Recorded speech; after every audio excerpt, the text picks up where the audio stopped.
The chairman is Mr. Zhu Guangzhou. Ang nationality niya po na naka-indicate dito sa GIS ay Chinese. Bakit po kaya Chinese yung naging chairman sa tingin niyo, ma'am? Hindi ba kayo na babagabag na sana itama natin yung dapat itama? Yung mga bagay na dapat in control ang mga Pilipino, dapat fully controlled by Filipinos. And in the end, wala naman pong magmamalasakit sa ating mga Pilipino, kundi tayo rin kapwa mga Pilipino. So, Mr. Chairman, in this committee, what are we talking about?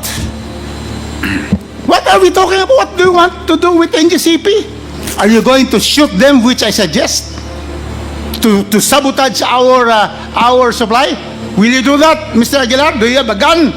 Oh, I mean, will you allow a Chinese like me, singkit looking, yes, to sir. go there and then, disperse with the 3-man team and then put a button that will stop supply in Luzon? Can that happen? We will not allow that to happen, but I think we will not shoot them, sir. Sobrang nakakagulat na balita. Grabe, former President Rodrigo Duterte ginulat.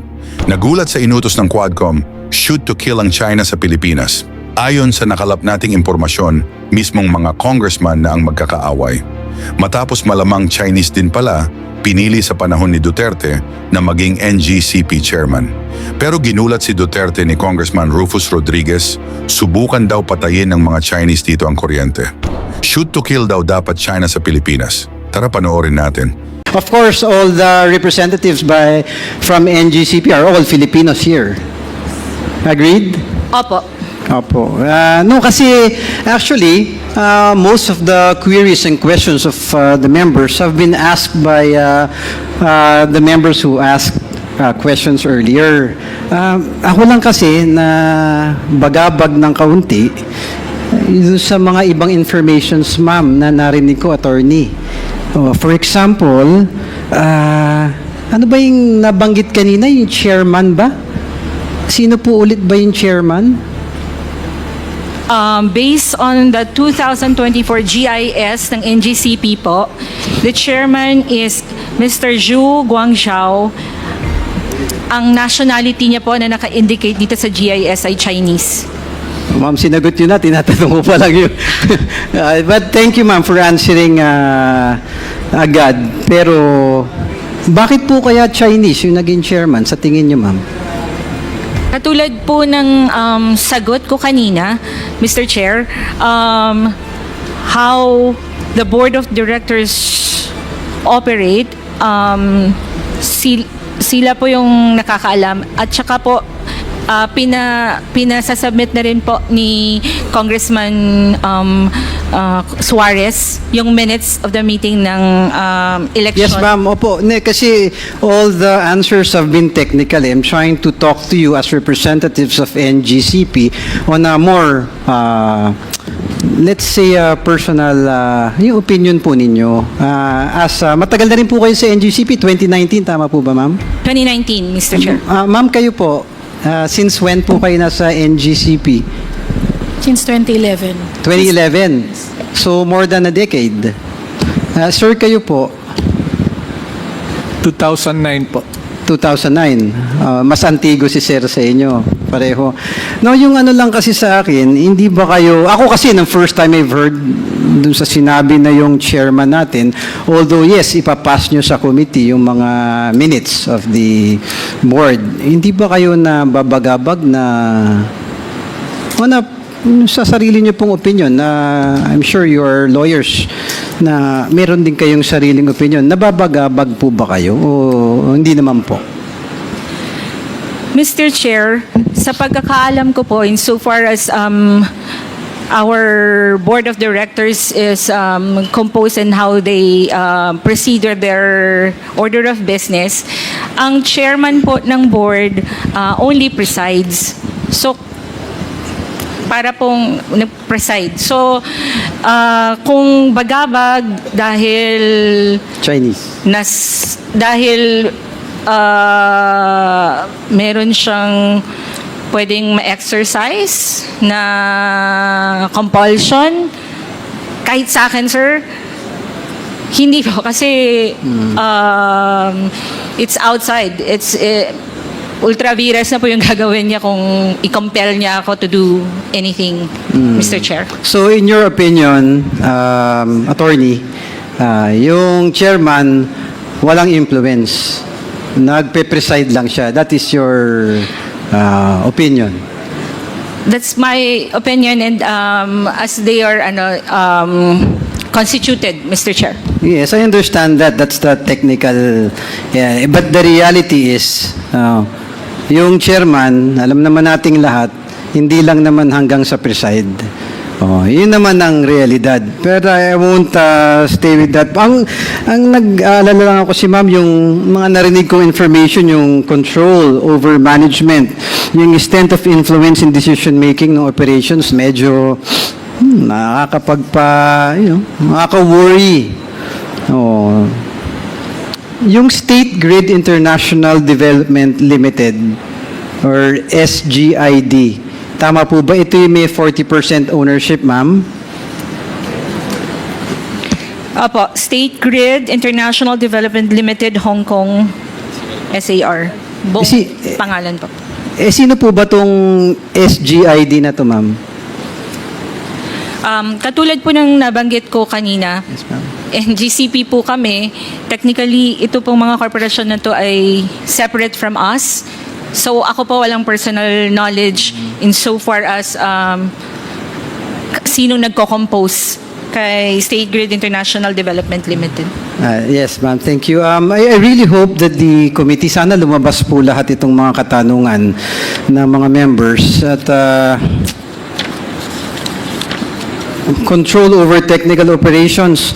Ma'am, ano po ba yung CTO, yung Chief Technical Officer? Ano po ba ang tungkulin nun? Good evening, Mr. Chair. Yung Chief Technical Officer po, under sa kanya yung 4 na grupo, yung System Operations, Planning and Engineering, Operation and Maintenance, and Technical Management Department. Yung Chief Technical Officer natin, Pilipino naman po. Tama po, Filipino po. Ako lang sa mga narinig ko po to give way to my other colleagues, nakakabagabag talaga yung mga narinig ko na yung influence ng bansa ng China sa atin. So, Mr. Chair, that I really hope that the committee will find out to the bottom of things, the queries of each members, and sana itama natin yung dapat itama, na yung mga bagay na dapat in control ang mga Pilipino, dapat fully controlled by Filipino citizens, patriots. Just one quick manifestation, Mr. Chair, na I'm in full support of the investigation of this committee, and in the end, wala naman pong magmamalasakit sa ating mga Pilipino, kundi tayo rin kapwa mga Pilipino. Maraming salamat, Mr. Chair. Thank you very much, the Honorable Ernest Janicio of the City of Manila. The Honorable Rufus Rodriguez for his second round. Thank you, Mr. Chairman, for the second round. I just have really only 5 points, which have been tackled very, very, lengthily in these proceedings.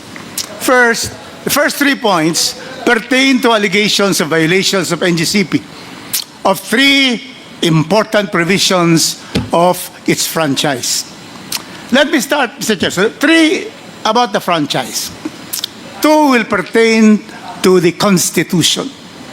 And we are going to proceed to that after the 3 that allegedly were violated by the NGCP. First, Section 8. It has been alleged by some of our colleagues that there is a violation of Section 8, which is about dispersal of ownership. May we know from our chair of the ERC the final determinative decision on this supposedly Section 8 dispersal of ownership. Can you tell this honorable committee what was the final decision? ERC.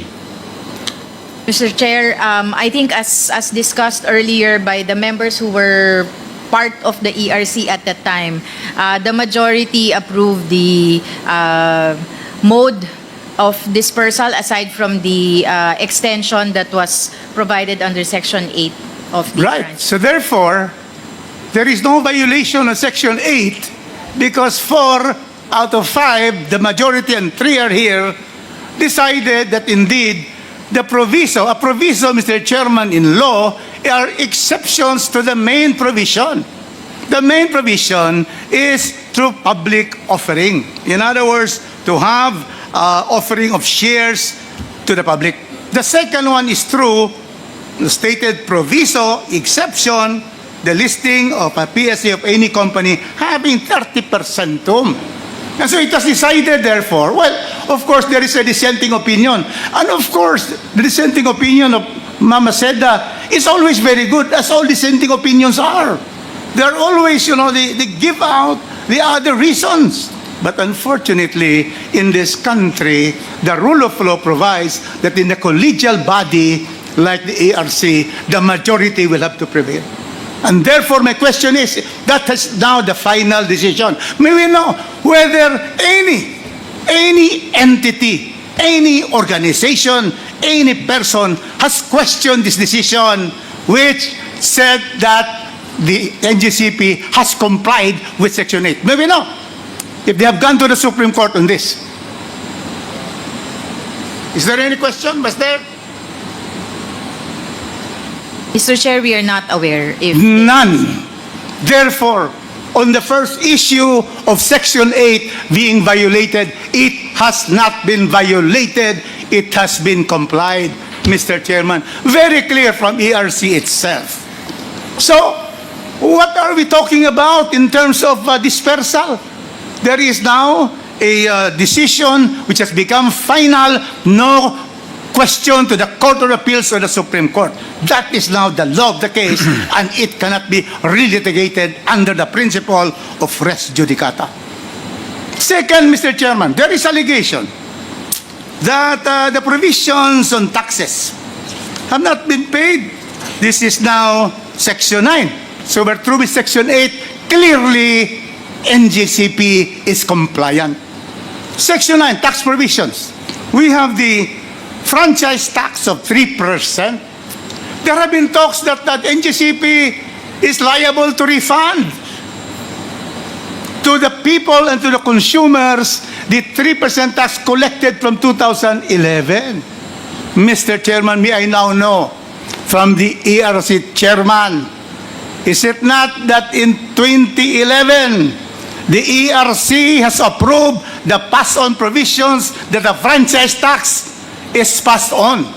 And therefore, in other words, their collection for that has been legal, and I thank the new ARC because you have already made some decision wherein last 2022 or 23. 2023, that is the reckoning period. So may I now know whether is there a liability of the NGCP for the franchise tax that were collected being passed on from 2011 to 2023? Can we have the answer?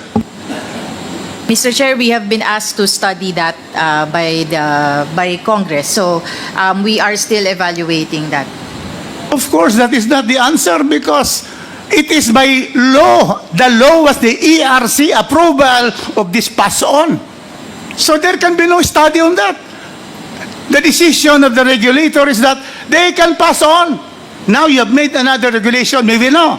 From the time that you sent, did NGCP already comply with no more pass on of the franchise tax? Maybe not from you.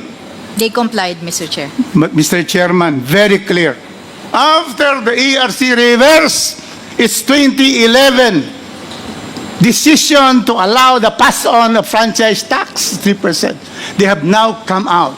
And therefore, under the principle of the law of the case, that what is allowed before it is changed, before it is questioned, is legal. NGCP legally, passed on the 3%. So now clearly we have the new regime. and therefore they have to comply. That is the regulator. So therefore, the alleged violation of Section 9 tax provisions has no basis on the law and experience of the case. We go now to Section 7. Section 7 is about cross-ownership.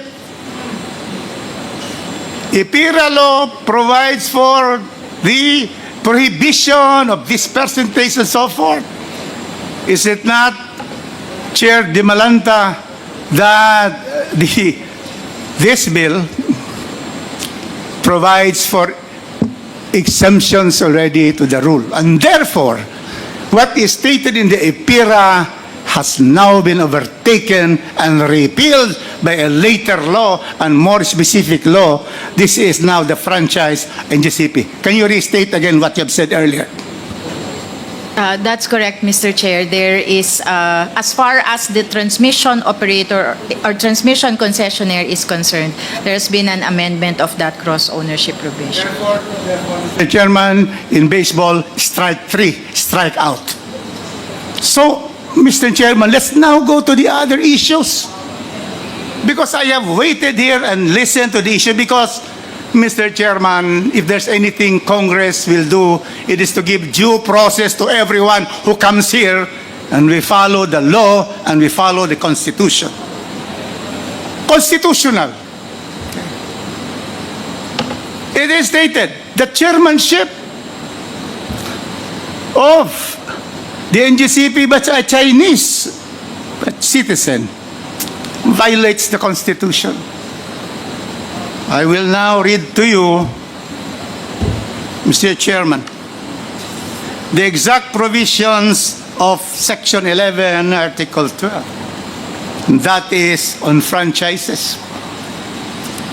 It states, Mr. Chairman, the participation of foreign investors in the governing body of any public utility enterprise, such as NGCP, shall be limited to their proportionate share in the capital, and all the executive and managing officers of such corporation or association must be citizens of the Philippines. This is what is referred to by some of our members. SEC, can you please tell us whether chairmanship of any board is an executive or managerial position?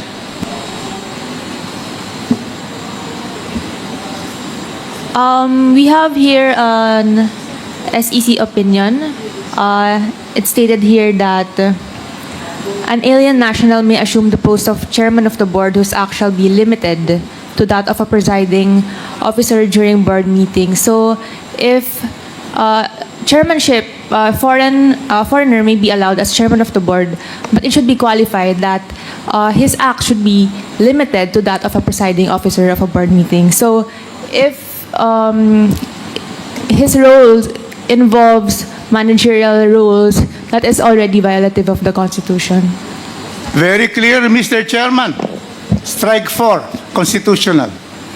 Foreigners, as decided by the members of the board, can be chairman. There are some limitations, but precisely, Attorney Malyari said that he presides, and normally presiding officers do not vote. Mr. Chairman, clearly, the SEC has stated that foreigners, even minority foreigners, can be elected chairman as long as they preside. ERC, did you find any violation? Right now, you are now the new ERC. Did you find any violation of a Chinese being chairman of the NGCP? Mr. Chair, we have not, that is not part of the reset, so we have not evaluated that. With the request of Congressman Kimbo earlier, we will include it in our report once we study the shareholder structure as well. Well, you have to be guided by the proceedings of the Constitutional Commission. That certainly membership in the board and chairmanship is not an executive or managerial position. And there are many other companies which have foreigners as chairmen. So your answer is that nobody has questioned this with you, correct? Has anybody filed a case against NGCP for the removal of this Chinese chairman? Has there been a case filed? None, Mr. Chair. How about the old board? I would like to hear Commissioner Maceda. Has there been a case filed in the ERC, BU being the regulatory body, that says that, this Chinese should be ousted because he's not allowed by the Constitution? Has there been a case? Well, from the time I joined the RC, Your Honor, in 2018, I've not encountered any. None, because nobody can question this, because this is constitutional. So clearly, fourth issue, which had been ventilated, Mr. Chairman. Okay, and now, going to the BIR, to the issue back on taxes. Oh, where's the BIR?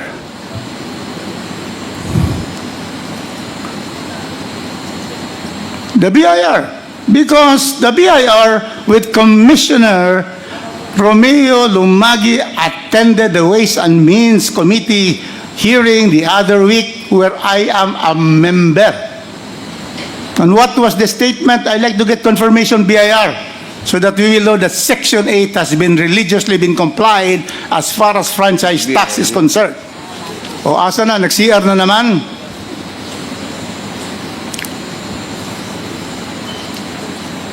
Well, without waiting, Mr. Chairman, I have here the revenue RMC 124 that was submitted. The answer to the question of violation of the franchise tax provisions, the answer of Chairman of Commissioner Romeo Lumagi is that the NGCP is fully compliant with the payment of all franchise taxes. You see? So now I go to the last point, Mr. Chairman. Constitutional. Now, the issue now, and I'd like NGCP to answer this. The issue now is national security. That because the Chinese own 40%, there are allegations that there is a switchboard in China, that they will just close the entire country's supply of energy. Mr. Chairman, national security is not found in the Constitution. National security is provided for by words like national interest, economic development, socio-economic solidarity. National security is not there. But that principle, Mr. Chairman, pervades the Constitution.